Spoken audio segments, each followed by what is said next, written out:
After winning 2 wars, we took a little break addressing some controversies and then looking over all the Call of Dragons Reddit threads. Today we're going back to our main storyline as we're inching every video a little bit closer to the Supreme Runic Ancestor statue. I know I told you guys we were going to do this a few videos ago, but I forgot about the insane action that we went through before the Supreme War. Now, since our previous war, our alliance started teleporting upwards north towards the Duelan region, closer to the Supreme Ancestor statue. So we followed suit and teleported there as well, settling down in the blistering cold climate inside of the mountains. What? Nice costume. So tall. I can't even lay down really. Help us. Man, I love the attention to detail. Since we moved here, our base is now covered with snow, just so that we blend in with the rest of the environment. You can even see from the outside that all of our rooftops are covered in snow and all of the areas that we can go gather resources and stuff covered in snow as well. Nice attention to detail. I like these features inside of the game. During this time, there was an event wherein after defeating dark patrols, the game would sometimes spawn in merchant chests. Now you can get a bunch of resources by opening these chests, but what we're looking for was the lucky coins that grant a free draw at the Lucky Ball machine. And we're eyeing that new base. That's what I want. After defeating multiple patrols, we were lucky sometimes to get chests. After opening some of those chests, we were barely lucky enough to get lucky coins. And after using multiple coins at the Lucky Ball machine, our luck ran out. We won nothing. This is complete gambling. However, we shouldn't be complaining much because defeating the many patrols was great training for our heroes, bringing Lilia up to level 48 and Velen up to level 43. Hey, buddy. Hi. I love you. Aww. Halloween time, baby. Why is Big Papa Nasty's base inside the skeleton of the giant dragon? That's so sick. How did he manage to teleport there? The dragon's spine is like the ceiling that's going over his base, and his 2 towers are literally coming out of the dragon's eyes. That's the coolest glitch I've probably seen yet for a base in the game. After a while, we managed to get at least a little bit lucky to get our ice lizard up to legendary status. Now, as everyone is gearing up and training their troops and heroes preparing for the Runic Ancestor statue, back in Enogad, our alliance decided to do another Proving Grounds run on the regular Runic Ancestor statue.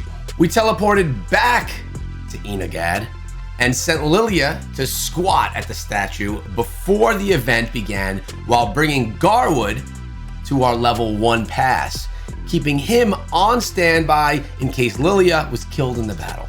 Although it seems as if we had over-prepared since no one from the enemy alliances showed up, except for like 3 or 4 marches, it was still better to be prepared than under-prepared.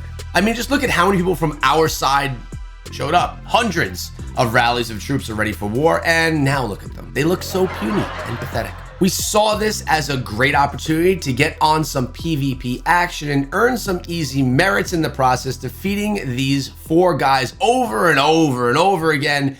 And for some reason, they kept coming back for more, but for no great reason, since we ultimately ended up winning the entire thing without ever breaking a sweat, gathering over 800,000 points while they managed to get 3,000. Well, it's time to teleport back to Duelan and continue our mission. Ah, the nice winter breeze. How I missed it. At this point, we shifted our focus from fighting dark patrols to rallying against Darkling forts. This is probably my favorite way to spend my CP, as you get massive rewards, including a lot of XP books for our heroes. You also get arcane dust and literally millions of resources that you could just stockpile to start upgrading some stuff, like my city hall one of these days. After fighting a lot of Darkling forts, we managed to bring Lilia up to level 49, just a hair away from reaching level 50, and we also got our Rage skill Phoenix Eye up to a level 33. Now, right before attempting the Supreme Runic Ancestor statue, our alliance decided to do an elite raid on the Frost Giant. If you remember our last raid, you can recall we lost miserably and were sent a message to take part in the raid for being underpowered. Remember, we just didn't have enough power to participate, but I think they needed us. Now the tables have turned and we are the most powerful ever. We sent in our Mage March to the lower left side of the Frost Giant lair, and we patiently waited for our alliance to start gearing up to fight this darn beast. Man, I just love watching a whole number of troops just march in that straight line. Such order. It fulfills my OCD very well. There's just something really satisfying about watching these guys just march straight towards battle, moving their way through all the terrain. I mean, this is like an idle experience. It's quite enjoyable, quite satisfying.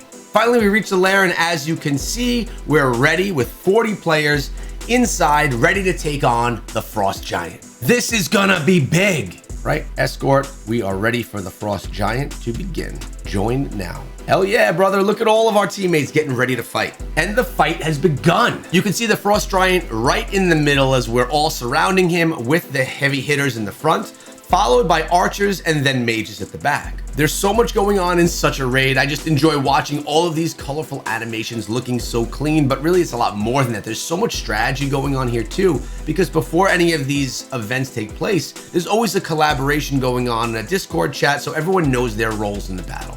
Now we're gonna let the big boys handle the giant first and then slowly enter the fight as it goes on. All right, it's time to get into action. You can see at the top left side, it shows the amount of damage that we're doing to the giant, including the overall percentage of damage we're doing compared to everyone else.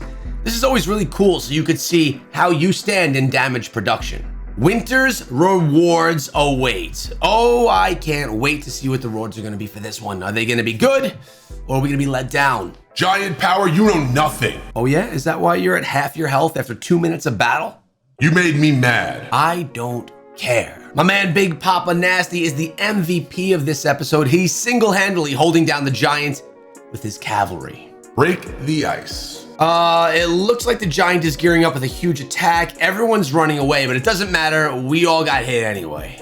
Oh, now he's running towards us. Everyone's gotta run. We barely escaped his punch, so let's shimmy ourselves away over onto the left side of the fight and kind of stay away from the action and just make sure that we keep our distance and use our ranged abilities. That's it. We've surrounded the giant. There's no way you can escape our wrath right now.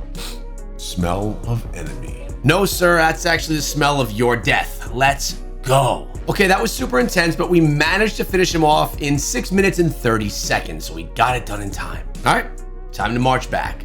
Looking back at the reports, it looks like we came in place 36, dealing 12.9 thousand damage to the beast with a huge improvement over dying in the first minute. As you can see, we still got pretty good rewards with 500,000 gold and wood each, as well as 500 gems and some other good stuff. This is good progress. We're making big moves, but in the next episode will be our biggest move ever by capturing the Supreme Ancestor statue.